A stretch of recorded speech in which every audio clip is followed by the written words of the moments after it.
بسم اللہ الرحمن الرحیم۔ ناظرین اکرام، آداب عرض ہے۔ مرزا اسد اللہ خان غالب کا خیال ہے کہ قید حیات و بند غم اصل میں دونوں ایک ہیں۔ قید حیات و بند غم اصل میں دونوں ایک ہیں۔ موت سے پہلے آدمی غم سے نجات پائے کیوں؟ ان کا خیال ہے کہ زندگی کی قید اور غم کی قید یہ دونوں ایک ہی چیز کے دو نام ہے، اور جب تک انسان دنیا میں زندہ ہے تب تک وہ غم سے نجات حاصل نہیں کر سکتا۔ آج کل ہم اپنی دنیا کو شدید رنج و غم میں دیکھ رہے ہیں۔ زمین رو رہی ہے، زمین والے رو رہے ہیں۔ دنیا پر غم کے سیاہ بادل چھائے ہوئے ہیں۔ ہر طرف آج انسان کو موت منڈلاتی ہوئی نظر آ رہی ہے۔ اگرچہ دنیا میں انسان کے سینکڑوں رنگ پائے جاتے ہیں، نسل پائی جاتی ہے، زبانیں پائی جاتی ہیں، بہت زیادہ گوناگونی انسانوں میں پائی جاتی ہے، مگر غم کی کوئی اپنی اپنی زبان نہیں ہے۔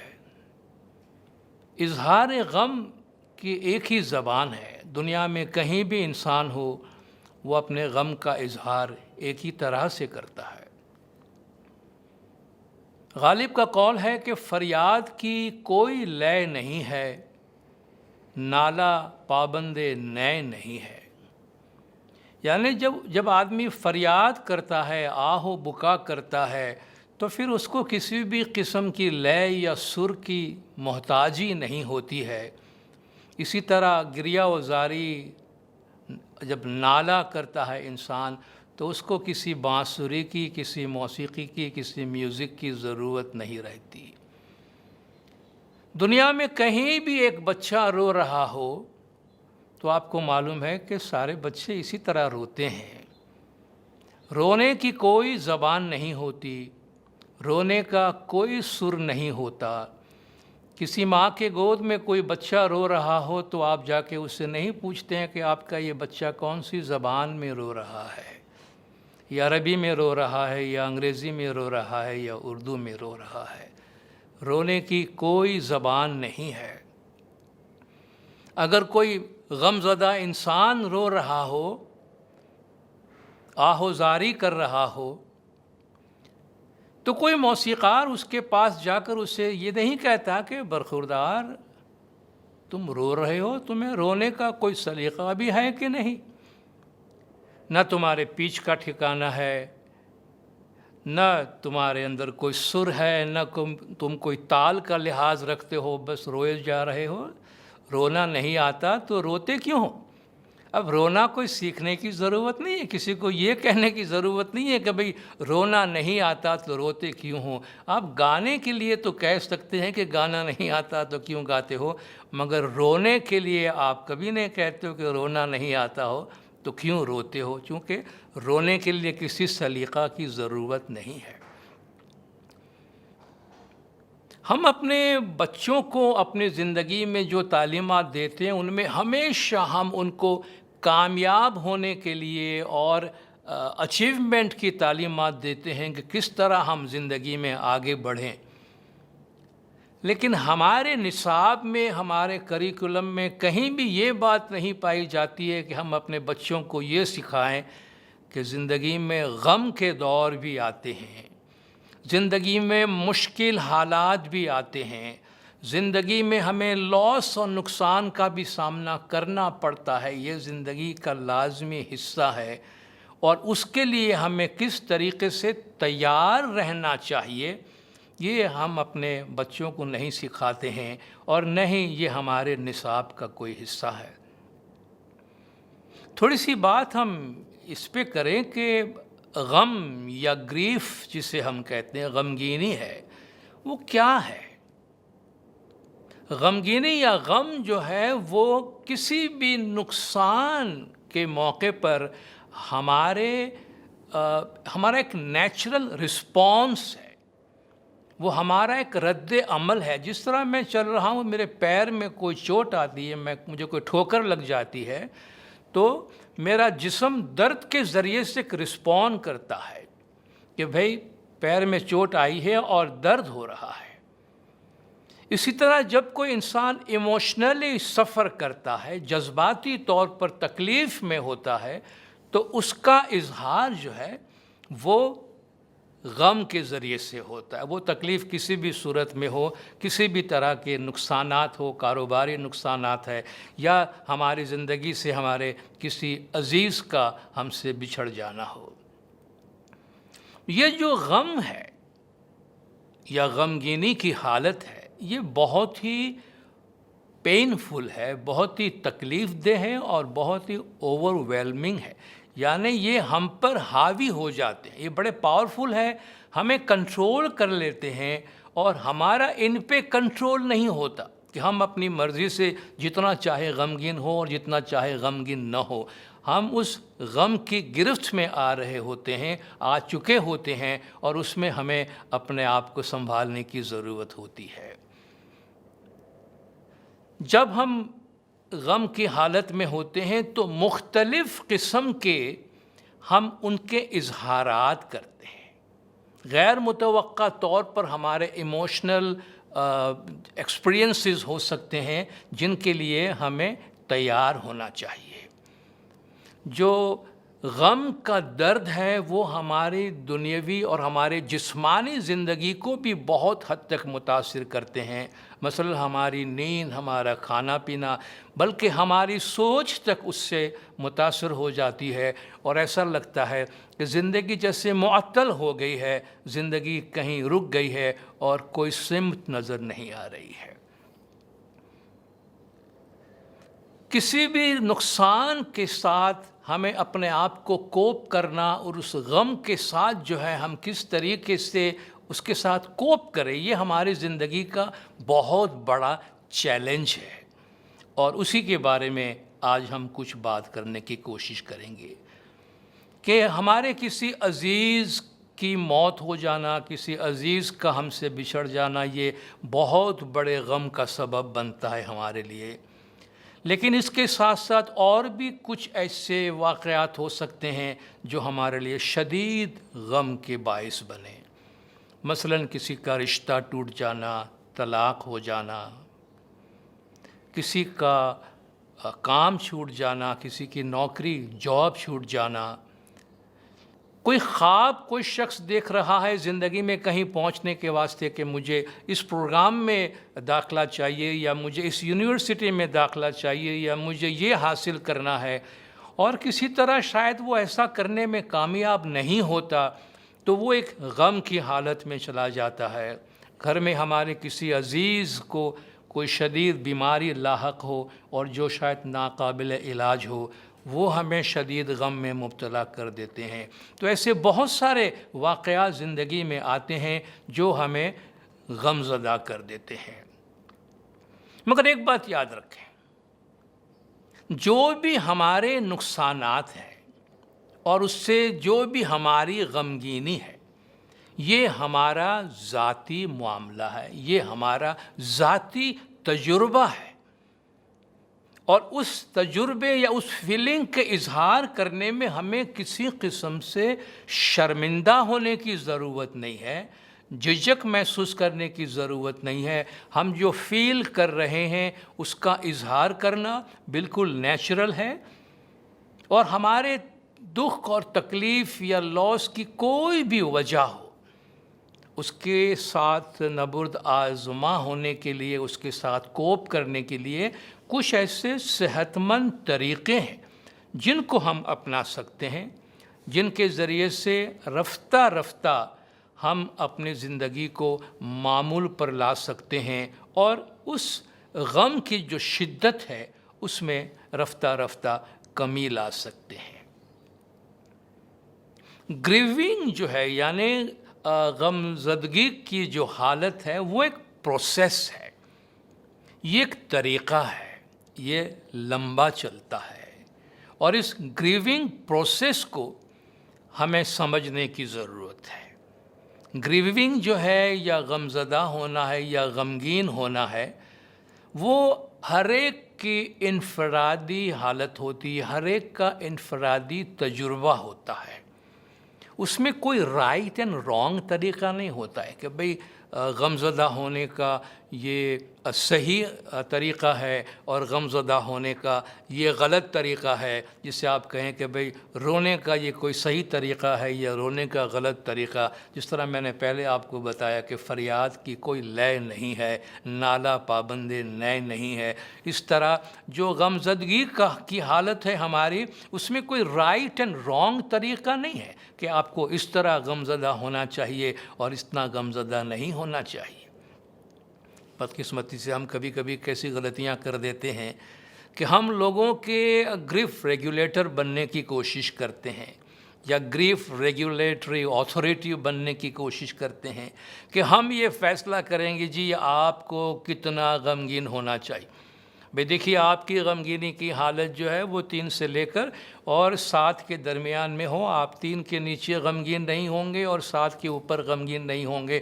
جیسے آپ کسی کا بلڈ پریشر ناپ رہے ہیں کہ بھئی یہ 120 سے اوپر نہ جائے اور 80 کے نیچے نہ آئے، مثال کے طور پر، یا آپ کسی کا شوگر لیول چیک کر رہے ہیں کہ بھئی یہ 60 اور 110 اور 120 کے درمیان رہنا چاہیے، تو ہم کسی کے غم کو ریگولیٹ نہیں کر سکتے۔ ہم کوشش، آپ دیکھیں کئی دفعہ ہم کرتے ہیں، بھئی کوئی رو رہا ہوتا ہے، آپ جا کے ہم ان کو لیکچر دینا شروع کر دیتے ہیں، رونا نہیں چاہیے، مرحوم کو تکلیف ہوتی ہے، یہ ہوتا ہے، فلان ہوتا ہے، ڈھمکا ہوتا ہے۔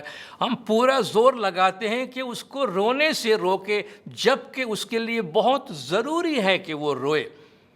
غم کے اظہار کی بہت ضرورت ہے، وہ ہمارے دل کے اندر کا، ہمارے اندر کے جذبات کا اسٹیم ہے۔ اسٹیم کو آپ باہر نہیں نکالتے ہیں تو پھر وہ بلاسٹ ہوتا ہے۔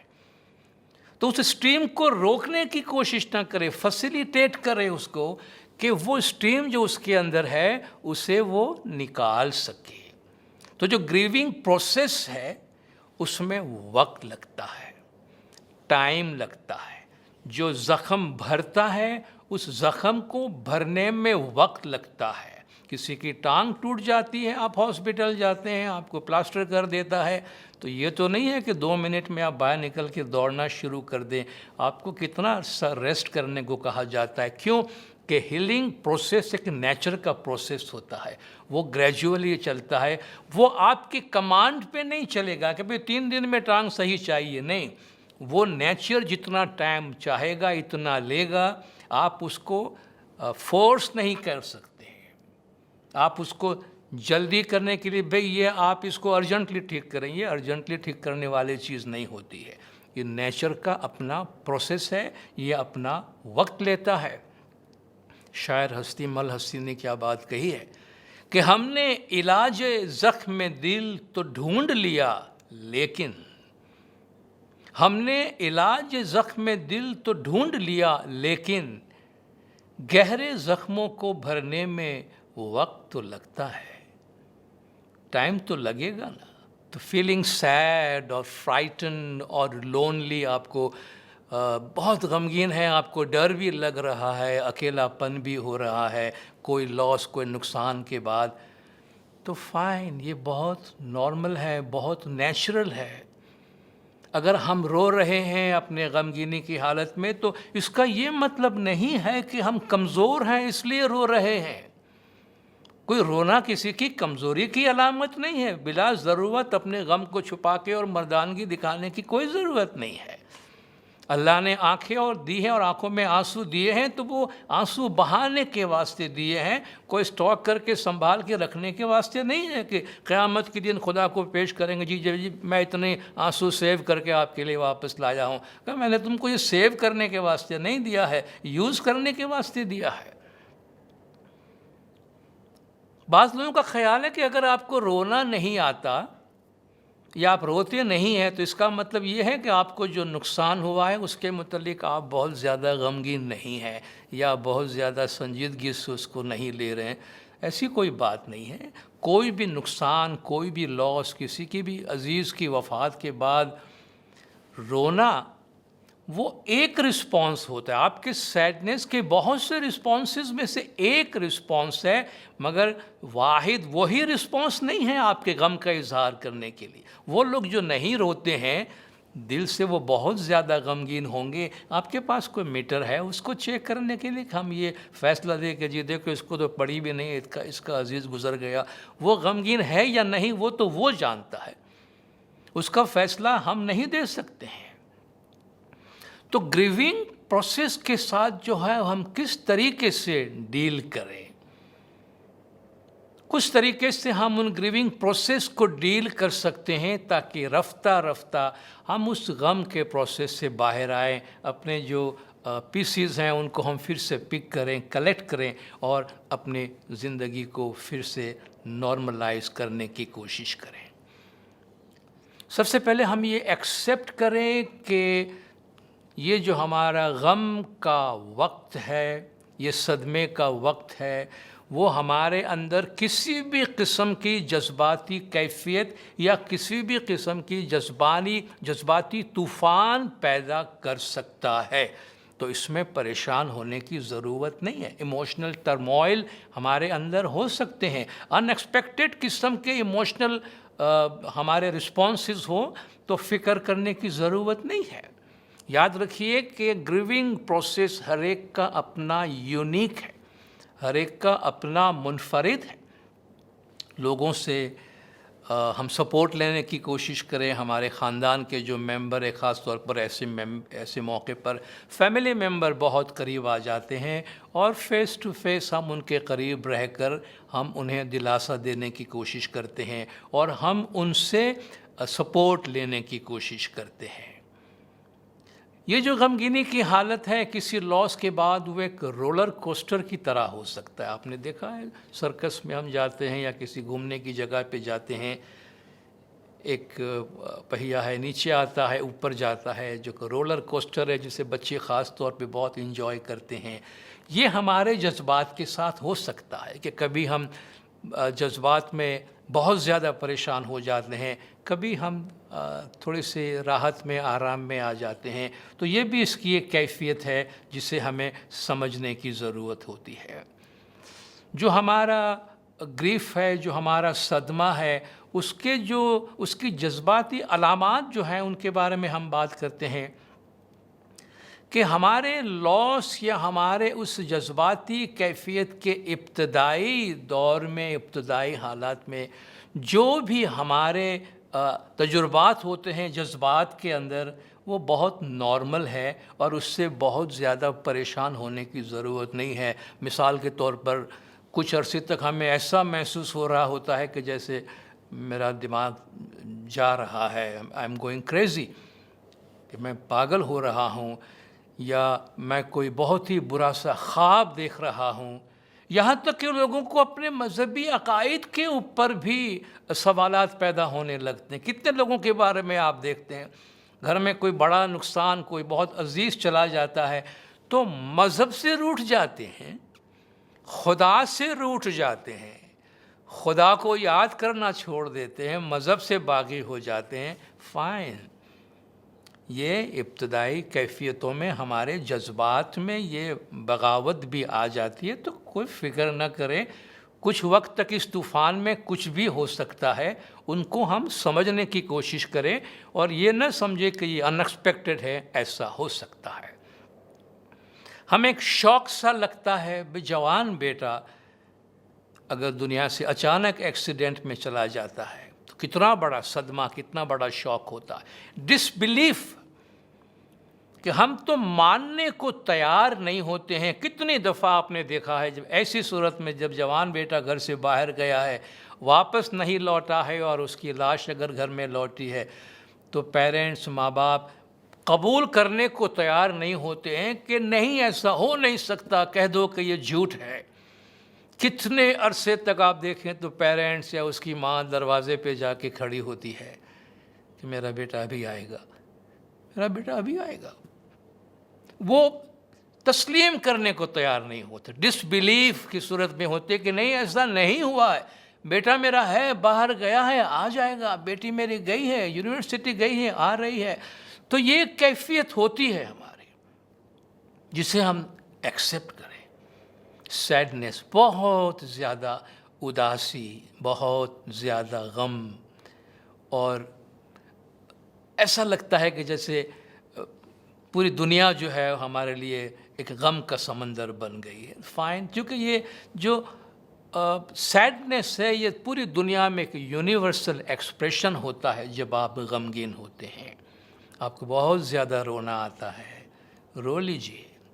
جب بھی رونا آئے، جتنا بھی رونا آتا ہے رو لیجئے، کیونکہ وہ ہمارے ایموشن کو سٹیبل کرنے میں مدد کرتا ہے. بہت دفعہ ہمیں جرم کا احساس ہونے لگتا ہے، گلٹی فیلنگ ہونے لگتی ہے.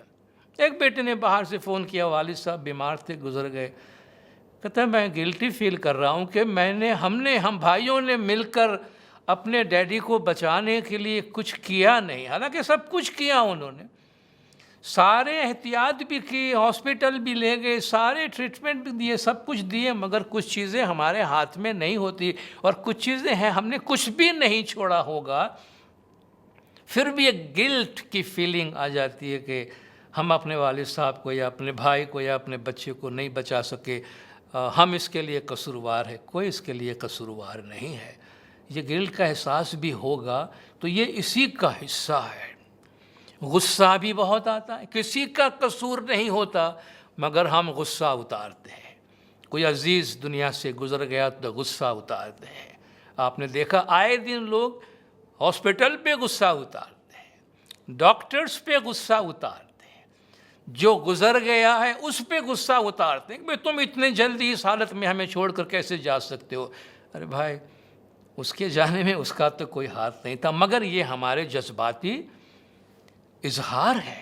خدا پہ غصے کا اظہار کرتے ہیں کہ تو ایسا کیسے کر سکتا ہے ہمارے ساتھ. فائن، وہ خدا مائنڈ نہیں کرتا، وہ جانتا ہے میرے بچے جو ہیں وہ اپنے غم کا اظہار مختلف طریقوں سے کرتے ہیں. تو جب ہم اس غم کے شکار ہوتے ہیں، لاس کا شکار ہوتے ہیں، گریف کی حالت میں، صدمے کی حالت میں ہوتے ہیں، تو اس میں ہمیں سپورٹ کی ضرورت ہوتی ہے.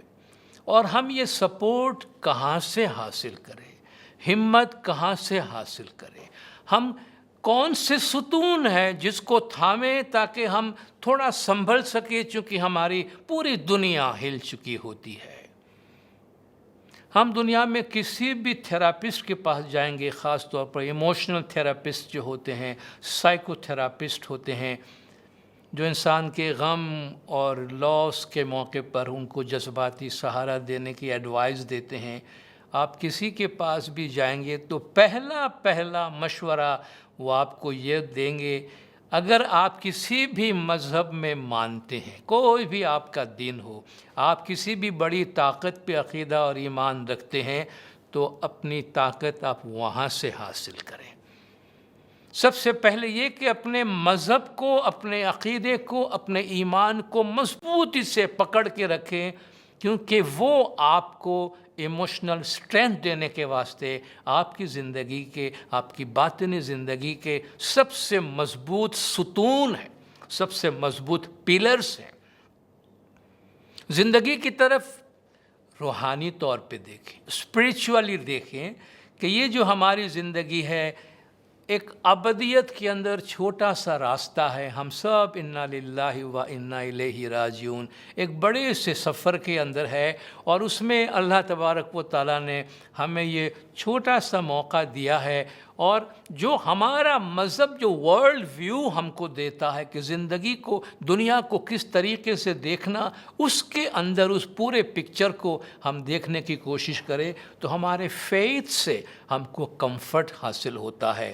ہمارا مذہب جو دنیا کی حالت بتاتا ہے اس میں ہم جب اپنے آپ کو رکھنے کی کوشش کرتے ہیں تو ہمیں ایک صحیح اور ایک بہتر صبر دینے والا پکچر نظر آتا ہے. اللہ تعالیٰ کا ارشاد ہے وَمَا هَٰذِهِ الْحَيَاةُ الدُّنْيَا إِلَّا لَهْوٌ وَلَعِبٌ. یہ دنیا کیا ہے؟ کھیل اور تماشے کے اور کیا ہے؟ وَإِنَّ الدَّارَ الْآخِرَةَ لَهِيَ الْحَيَوَانُ لَوْ كَانُوا يَعْلَمُونَ، اگر انہیں معلوم ہو تو آخرت کا گھر ہے جو صحیح معنی میں زندہ ہے۔ یہ دنیا تو زندہ میں شمار ہی نہیں ہوتی، تو جو بھی ہمارے پاس سے چلا گیا ہے وہ ختم نہیں ہوا ہے، بلکہ وہ تو ایک ابدی زندگی کے اندر گیا ہے، اور جو نعمت اللہ نے ہمیں اب تک دی ہم اس کے لیے اس کے شکر گزار رہے ہیں۔ اس لیے کسی نے کہا کہ say not in grief he is no more, say not in grief he is no more, but in thankfulness that he was۔ صدمے میں اور غم میں یہ نہ کہو کہ وہ اب نہیں ہے، چلا گیا، بلکہ شکر گزاری کے ساتھ یہ کہو کہ کتنا اچھا ہوا کہ وہ تھا۔ اللہ نے کسی کو آپ کے ساتھ رکھا، 20 سال رکھا، 30 سال رکھا، 50 سال رکھا، 70 سال رکھا، تو ہم اس کے لیے اس کے شکر گزار رہیں۔ سوچئے اگر میرا کوئی دوست مجھے کوئی چیز استعمال کرنے کو دے جاتا ہے، یا مجھے کوئی لون دیتا ہے کہ بھئی تمہاری تکلیف کی حالت ہے، یہ پیسے استعمال کرو، میں ضرورت ہوگی تمہارے پاس سے لے جاؤں گا، اور میں اس کا استعمال کرتا ہوں، میری زندگی میں مجھے اس سے بڑا فائدہ پہنچتا ہے، مجھے بڑی خوشی ملتی ہے۔ ایک روز وہ آتا ہے کہ بھائی ہو سکے تو مجھے وہ لوٹا دو۔ اب میں کیا اس پہ غصہ کروں، بلیم کروں؟ بے شرم آدمی ہو، ظالم آدمی ہو، قرض واپس مانگنے آئے ہو، لون واپس مانگنے آئے ہو، یہ میرا اپروچ ہو، یا میں کہوں یا بہت شکریہ، یہ تیری رقم ہے، یا تیرے رقم سے بڑا کام آیا، تو بڑے مشکل وقت میں مجھے کام آیا اور اتنا عرصہ میں اس سے سنبھل رہا، تیرا بہت بہت شکریہ۔ کون سا ایٹیٹیوڈ آپ کو صحیح لگتا ہے؟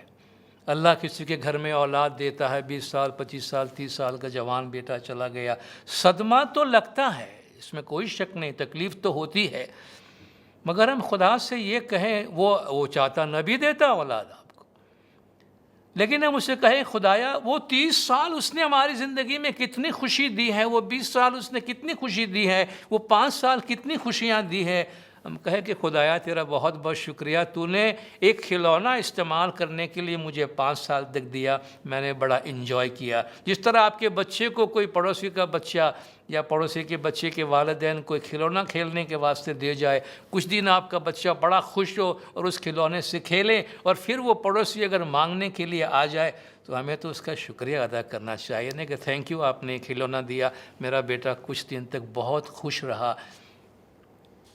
تو یہ تھینکفلنس ہے کہ یہ شکر کرے، یہ نہ کہیں کہ وہ چلا گیا، یہ کہے کہ شکر خدایا تو نے ہماری زندگی میں 20 سال تک 25 سال تک 30 سال تک اس کے ذریعے سے اتنی خوشیاں ہمیں دی ہے۔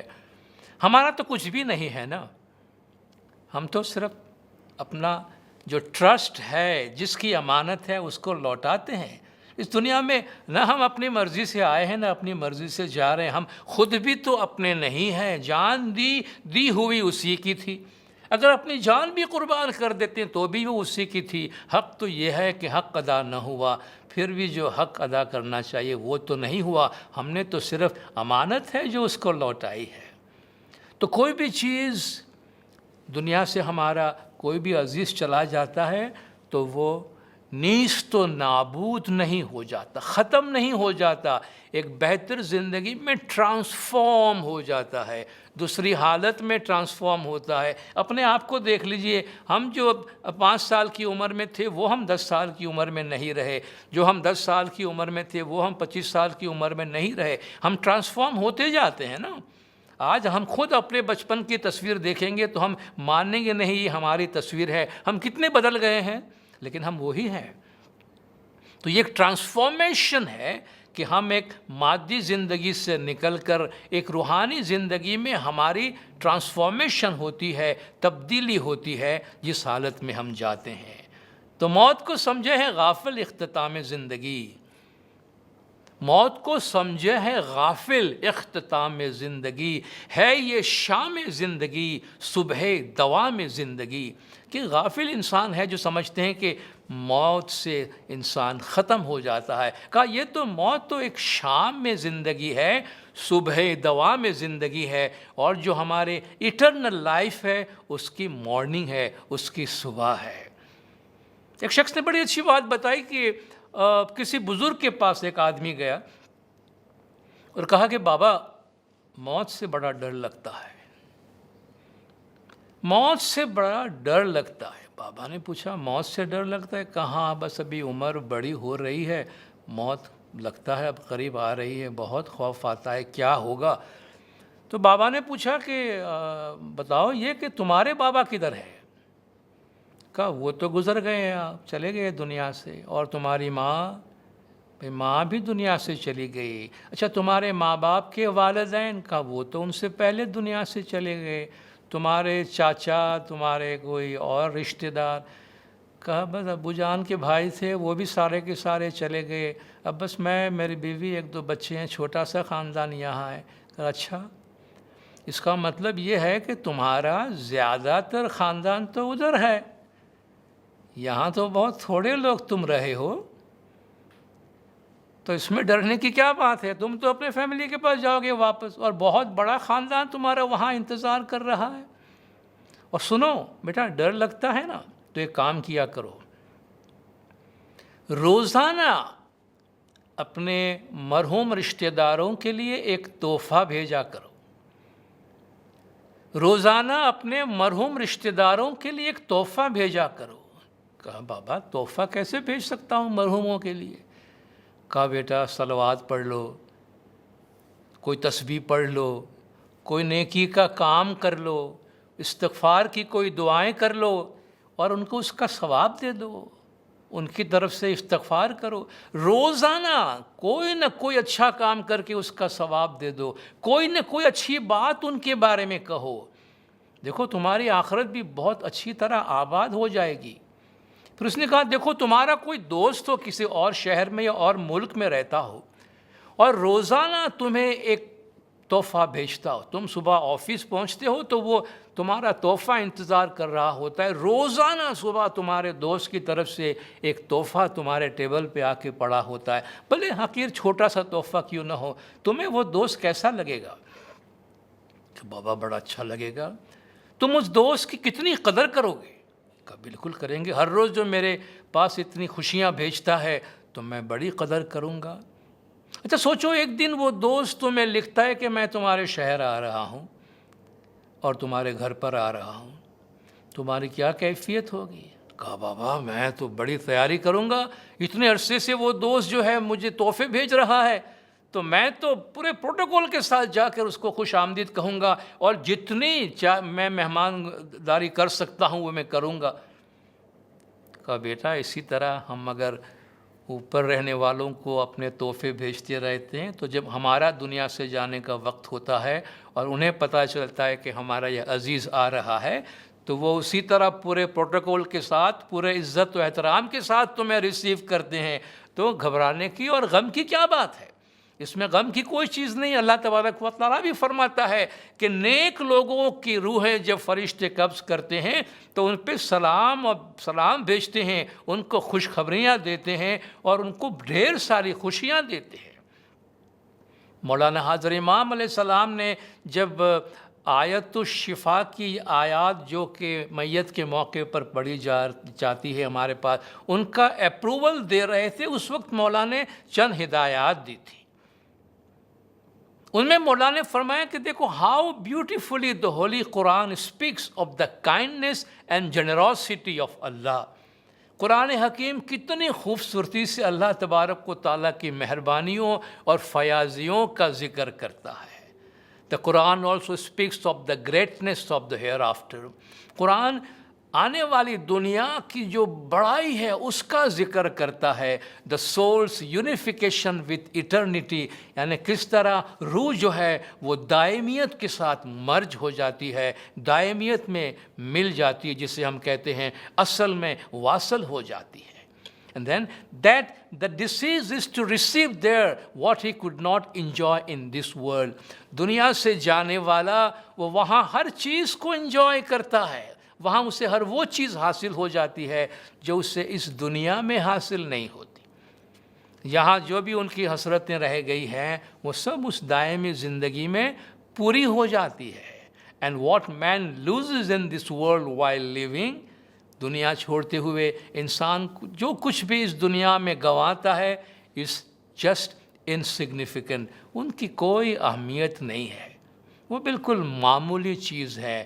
Death causes only a temporary separation, موت جو ہے وہ ایک عارضی جدائی پیدا کرتا ہے، موت ایک عارضی جدائی ہے۔ تو یاد رکھیے محبت کبھی نہیں مرتی، جو دنیا سے گزر جاتے ہیں ہمارے عزیز وہ ہمیشہ ہماری یادوں میں، ہماری محبتوں میں زندہ ہوتے ہیں، ہم ہمیشہ وہ خوبصورت پیارے لمحات کو یاد کرتے رہیں جو ہم نے ان کے ساتھ گزارے، جو ہمارے لیے خوشی کا سرمایہ ہوتے ہیں۔ جب جب بھی رونا آتا ہے تو یہ ایک بڑا اچھا موقع ہوتا ہے، اس سے ہمارا دل صاف ہو جاتا ہے۔ تو یہ دنیا ایک کلاس روم کی طرح ہے جہاں روزانہ ہمیں طرح طرح کی تعلیمات دی جاتی ہیں۔ تو یہ زندگی میں آنے والے جو غم کے مواقع اور غم کے حالات ہیں وہ بھی ہمارے زندگی میں بہت تعلیمات لاتی ہے۔ آپ نے دیکھا ہوگا کتنے لوگ ایسے ہیں جن کی زندگیوں میں کوئی بہت بڑا نقصان، کوئی بہت بڑا لاس جو ہے وہ ان کی زندگی کو تبدیل کر دیتا ہے اور وہ روحانیت کی طرف مائل ہو جاتے ہیں۔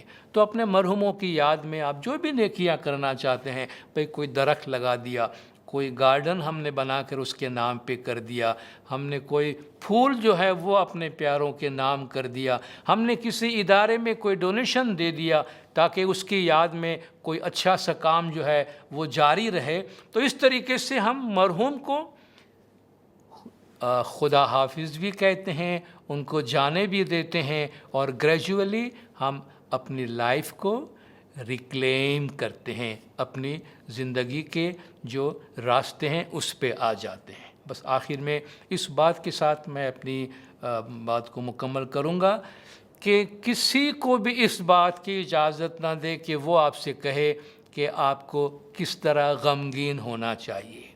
آپ کی غمگینی آپ کا اپنا ہے، کوئی آپ کو یہ نہیں کہہ سکتا کہ بس ابھی بہت ہو گیا، اب اس کو چھوڑو اور جانے دو اور تم آگے بڑھو۔ یہ آپ کا اپنا فیصلہ ہے اور یہ آپ کی اپنی فیلنگ ہے، آپ کی فیلنگ خود آپ کو بتائے گی کس وقت آپ کو کیا کرنا چاہیے اور کیا نہیں کرنا چاہیے۔ بہت بہت شکریہ، اللہ حافظ۔